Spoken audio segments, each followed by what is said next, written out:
Les amis, bienvenue dans cette nouvelle vidéo. Aujourd'hui, on se retrouve au petit matin à la fraîche. Il est 7h moins 5. Bon, moi, je suis réveillé depuis 4h30, donc je salue toutes les infirmières libérales et les infirmiers libéraux parce que on se lève tôt. Hein. J'ai déjà commencé ma journée. Je fais une petite pause entre deux patients à la fraîche pour pas que le téléphone surchauffe. Je voulais absolument vous parler de ce MX-30 REV, petit SUV de Mazda. SUV électrique qui est sorti en 2020 je crois, si je dis pas de bêtises, en full électrique et qui est maintenant en hybride rechargeable. Une technologie un petit peu particulière qui reprend le concept de la BMW i3 pour ceux qui s'en souviennent, avec son système Rex rechargeable. Je vous fais un tour de la voiture et je vous fais un petit tour de la vue. Voilà, sur le parking de Géant Casino, pour ceux qui connaissent Ajaccio. Le jour se lève avec de belles couleurs. C'est plus orange à la caméra d'ailleurs que en vrai. Il y a quelques déchets, les gens sont des porcs. Hein. Quelle époque. Alors, le MX-30 en version e-Skyactiv R. On pourrait croire que c'est une version sport, mais pas du tout. Donc, MX-30 REV. C'est un petit SUV compact de 4,40 m avec une forme assez tirée vers l'arrière en fait. J'aime bien son design. Sa sortie, il a marqué les esprits parce qu'on dirait un concept car. Il a un joli design. J'aime beaucoup ce style Mazda avec cette calandre creusée qui est coupée sur cette partie.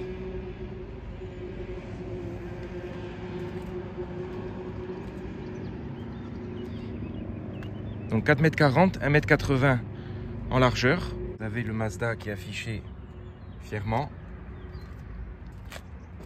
Un peu une coupe fastback sur l'arrière.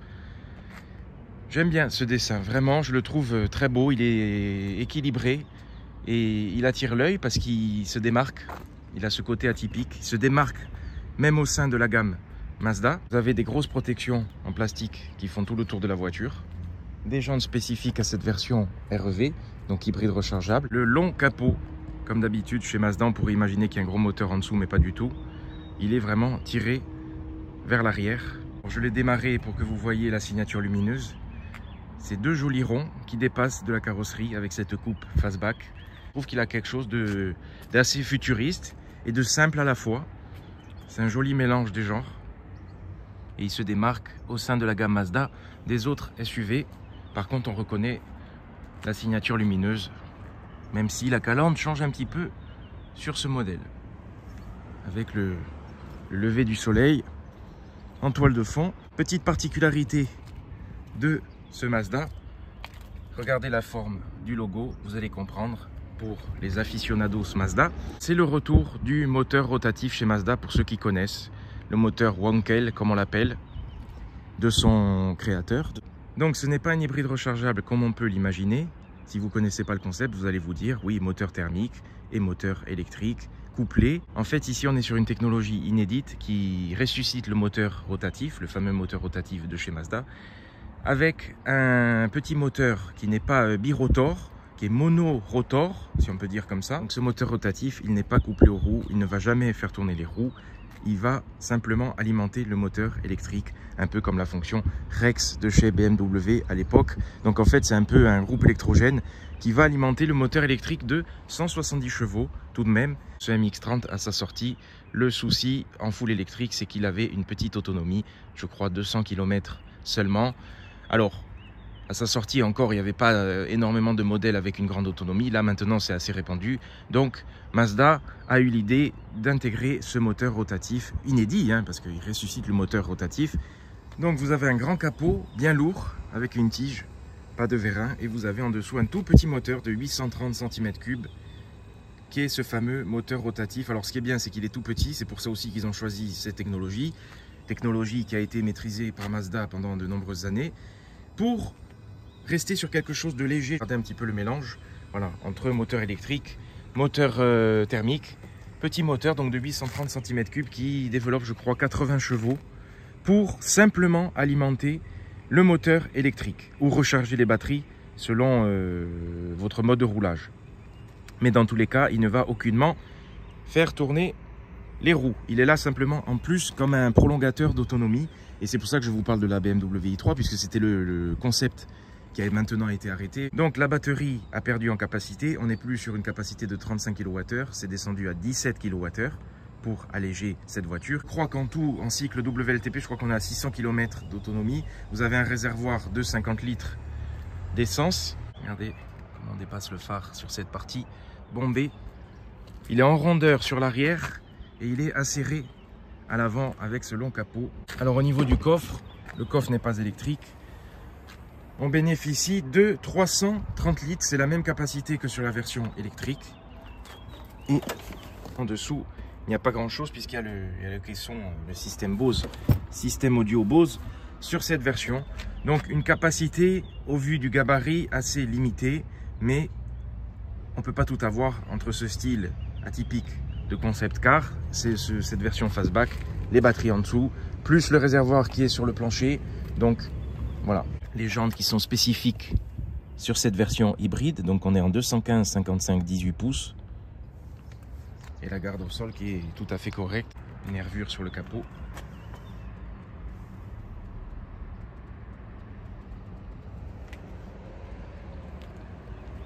Et petite bande de LED en bas. Alors ça, si vous frottez, si ça casse, ça coûtera plus cher à réparer. C'est élégant, j'aime bien ce dessin à la fois simple et chic. Et puis en fait, c'est cette forme de phare. Puis vous aurez peut-être remarqué qu'il y a quelque chose d'assez atypique au niveau des portières. Parce qu'en fait, cette voiture a des portes antagonistes. Alors une porte à l'avant qui s'ouvre du coup à 90 degrés. C'est impressionnant. Pour rentrer, pour le coup, c'est très facile. Et vous avez la petite porte antagoniste qui donne accès à l'arrière, comme sur la i3. Alors du coup, la vitre est beaucoup plus petite. On pourrait le penser.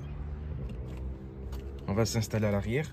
Le siège est réglé pour ma position. Alors ça fait un petit peu 2+2. Hein. Ça fait un petit peu 2+2. Alors par contre, pour ma modeste taille d'1m70, j'ai quand même pas mal de place à l'arrière, je touche pas. Vous avez les boutons pour faire avancer le siège, ça c'est bien, ou pour le basculer, pour sortir plus facilement de ce petit espace arrière. Alors je vous laisse admirer la sellerie, magnifique, cuir textile, mélange de couleurs entre cette petite bande orange, le blanc et le gris, ça c'est très beau. Ça rehausse l'intérieur et puis ça fait tout de suite plus classe. D'ailleurs, l'intérieur est magnifique, on va en parler. Le siège, par contre, est très confortable à l'arrière. La banquette est assez profonde, donc on se sent vraiment bien. Les claustrophobes seront un petit peu gênés par ces petites vitres, la petite surface vitrée, le toit noir qui accentue cet effet engoncé. Vous avez une poignée, un bac de porte minuscule, je sais même pas si non, une bouteille, ça rentre même pas, je pense. Voilà, quand même des petites vitres. On a l'impression d'être dans l'avion un petit peu avec un petit hublot rectangulaire, mais c'est vraiment pas mal. Mais ça fait un petit peu de 2+2 en fait, du coup ça fait pas vrai 5 places, mais en tout cas, par contre, le confort est très bon pour voyager.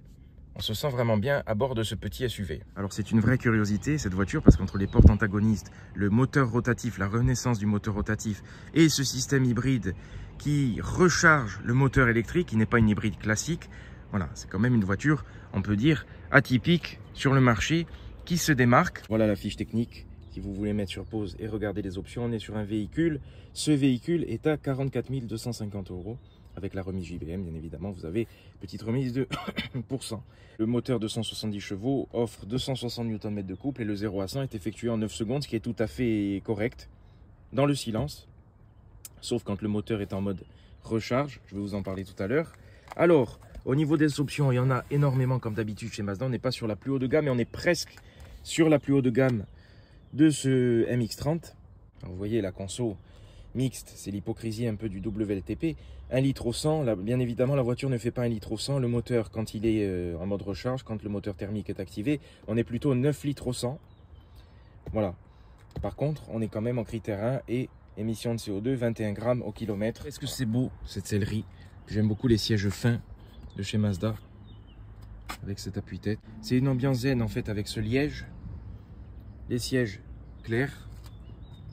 Regardez l'épaisseur de la banquette. Quand même une belle impression de confort qui se dégage. Je ne vous ai pas montré également la coudoir. Voilà. À l'arrière, on est vraiment bien installé. Faut pas être claustrophobe, mais on est bien. Le confort est bon, mieux que dans certaines voitures 5 portes classiques. Au niveau de la portière, vous avez le logo Bose, puisqu'il y a le son Bose sur cette version. Un textile recyclé, je pense, du moins c'est cette impression. C'est on dirait de la feutrine en fait au toucher. On dirait de la feutrine. Du cuir sur la partie centrale avec le liège qui est toujours un petit peu présent dans l'habitacle.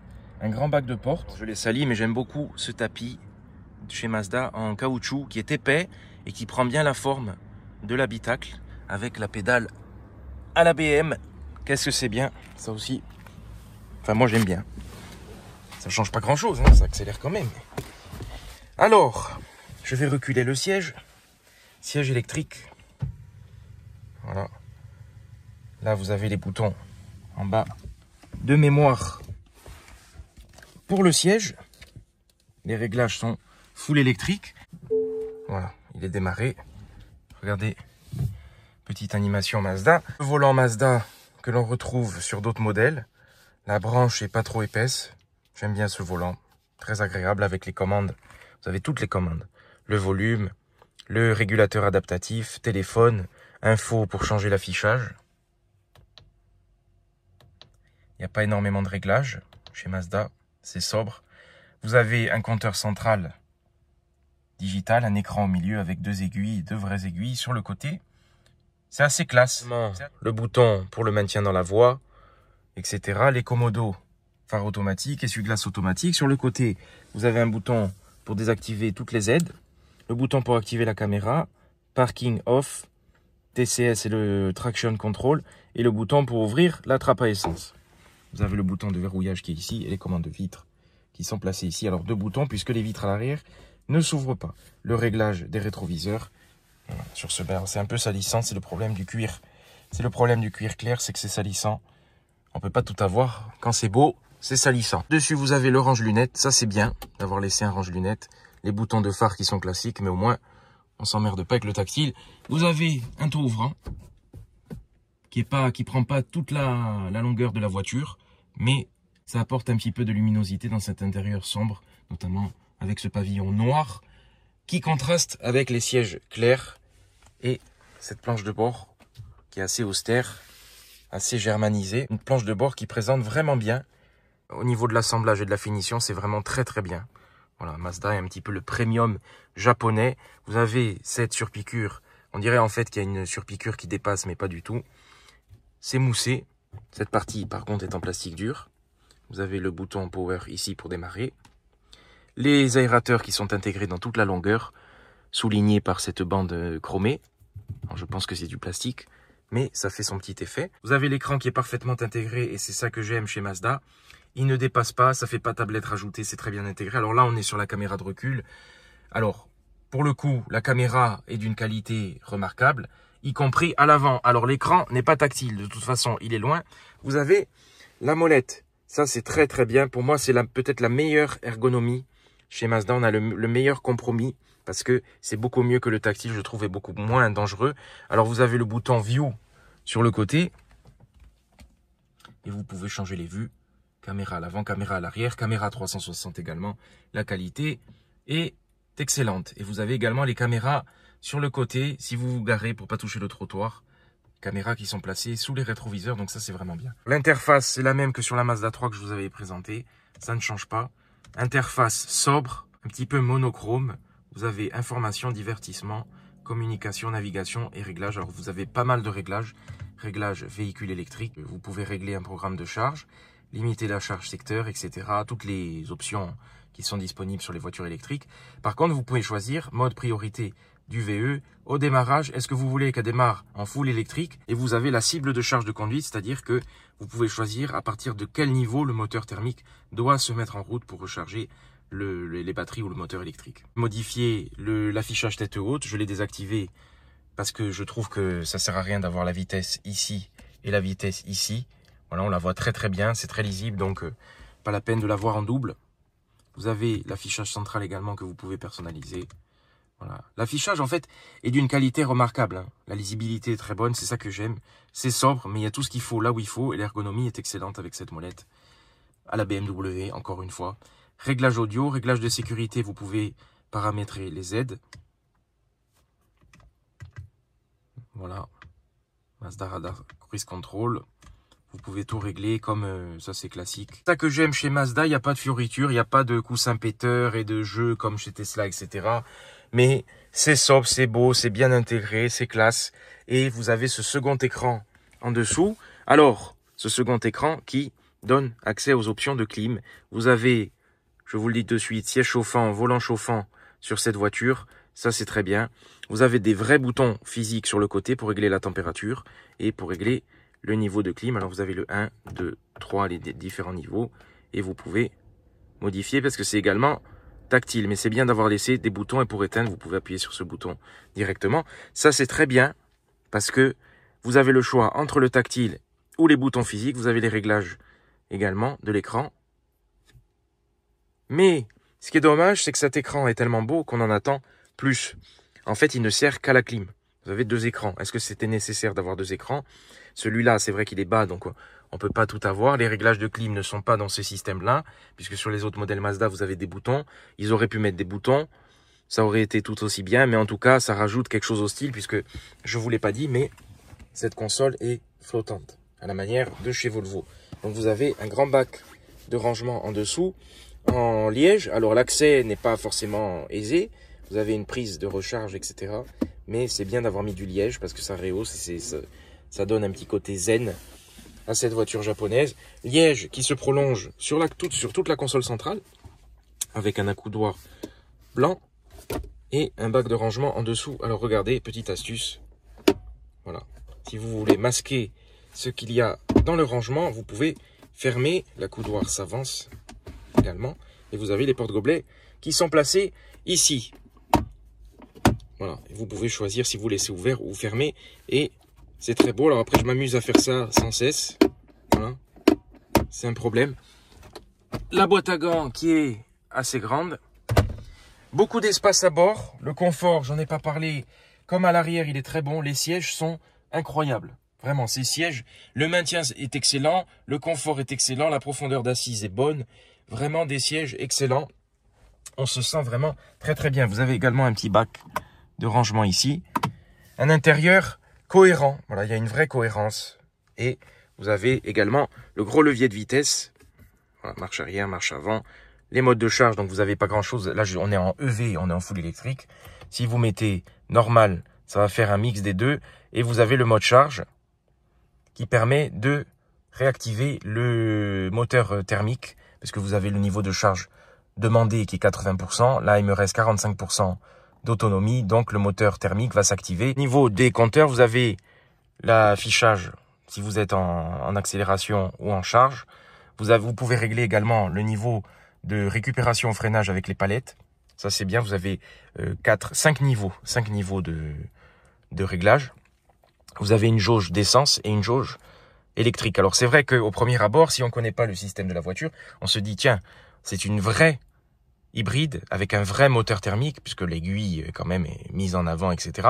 Même l'autonomie. Vous vous dites, j'ai 190 km d'autonomie en thermique. En fait, 190 km d'autonomie électrique proposée, rechargée par moteur thermique, par ce petit moteur de 830 cm3, moteur rotatif. D'où le logo que je vous ai montré sur l'aile avant, qui reprend la forme triangulaire du célèbre moteur rotatif. Donc cet écran est vraiment beau, mais c'est vrai qu'on en attend plus, parce que limite on dirait une petite télé intégrée, c'est vraiment très beau, avec cette petite barre chromée tout autour.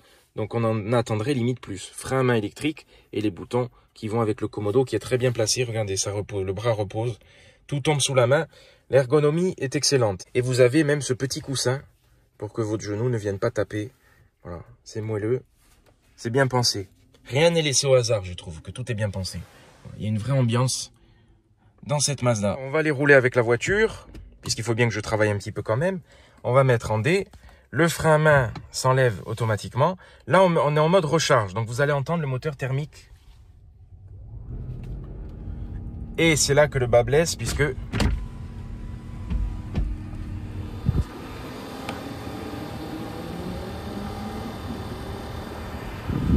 la sonorité du petit moteur rotatif fait un petit peu tâche Alors quand vous fermez, ça va, vous l'entendez pas trop. Mais c'est assez bruyant, même quand vous êtes à l'arrêt au feu rouge, ça fait un peu bizarre. Pourquoi ça fait bizarre? Parce qu'en fait, la sonorité est constante. Comme le moteur thermique n'active pas les roues, vous n'avez pas de modification du régime. C'est juste un générateur en fait. Donc la sonorité reste comme ça. Vous avez l'impression d'avoir un moteur thermique au ralenti qui se coupe. Alors ça aussi, je ne sais pas comment ça se passe après pour la... Regardez, si vous arrêtez, il s'arrête. Alors c'est bien au feu rouge parce que ça ferait un petit peu bizarre. Les gens vous regarderaient bizarrement parce que c'est quand même assez bruyant. Mais le problème c'est au niveau allume-éteint sans cesse pour le moteur. Je ne sais pas si c'est bon. Il n'a pas le temps de chauffer. Par contre ça recharge vite. C'est un vrai générateur. Et c'est quand même très bien d'avoir face à ce MX-30 électrique qui ne propose que 200 km d'autonomie, d'avoir une voiture qui propose beaucoup plus. Puisque là, j'ai regardé certaines vidéos, on tourne autour des 400 km d'autonomie. C'est l'hybride parfaite pour ceux qui aiment rouler en 100% électrique. Voilà. Et qui ne veulent pas se fatiguer avec les problèmes d'autonomie, etc. Mais cela dit, il y a des électriques sur le marché qui proposent beaucoup d'autonomie. Les 400 km, il y a beaucoup de voitures qui le proposent maintenant. Donc, c'est assez complexe. Au niveau positionnement, par contre, c'est une voiture qui n'est pas dynamique. Niveau conduite, il faudra conduire de manière cool.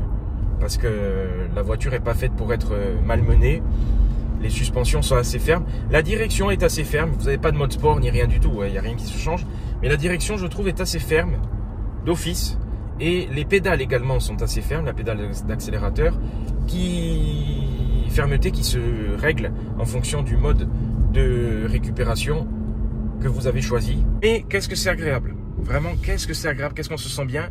On est assez surélevé, le siège est excellent, conduite tranquille, vraiment, c'est parfait au quotidien. Le moteur thermique ne recharge que quand vous roulez, quand vous êtes à l'arrêt ou quand vous êtes en descente, que vous ne consommez pas d'électricité ou très peu, il ne va pas se mettre en route. Il est vraiment là pour assister, pour compenser la perte. Donc quand il y a peu de perte, il s'arrête. Je l'ai coupé parce que franchement, au feu rouge avec ce bruit, ça fait un petit peu un bruit de scooter. Donc c'est assez déstabilisant au début quand on ne connaît pas, parce que même les gens autour doivent se dire c'est quoi ce scooter qui fait un boucan pas possible. C'est vrai. Et puis le problème c'est que le bruit est constant. Vu que il n'active pas les roues, qu'il n'y a pas de modification de régime, vous avez l'impression d'avoir un moteur sans cesse au ralenti. Ce qu'on sait parce qu'au moins vous vous souciez pas de l'autonomie. Et puis vous n'avez pas une voiture trop lourde, on est sur 1 tonne 7, un petit peu moins d'1 tonne 8 je crois. Là ça y est, il se remet en route. Arrivé au feu rouge. Autant de bruit que le bus, quoi. Là, ça se coupe, heureusement, mais ça fait bizarre. Mais au moins, vous avez de l'autonomie. Réservoir de 50 litres. Donc, en fait, ce qui est bien, c'est que si vous êtes à sec, le matin, vous la prenez, vous avez 0% d'autonomie électrique, vous pouvez quand même partir travailler. C'est ça qui est bien. Mais vous allez avoir ce bruit de scooter. Parce que le but, c'est de la recharger tout le temps pour être efficient. Mais si vous partez en voyage avec... Vous allez être moins... En fait, c'est bien parce qu'au moins, vous n'avez pas le souci de dire il faut recharger, etc. Moi, je trouve que c'est bien. J'aime bien l'hybride comme ça en soi.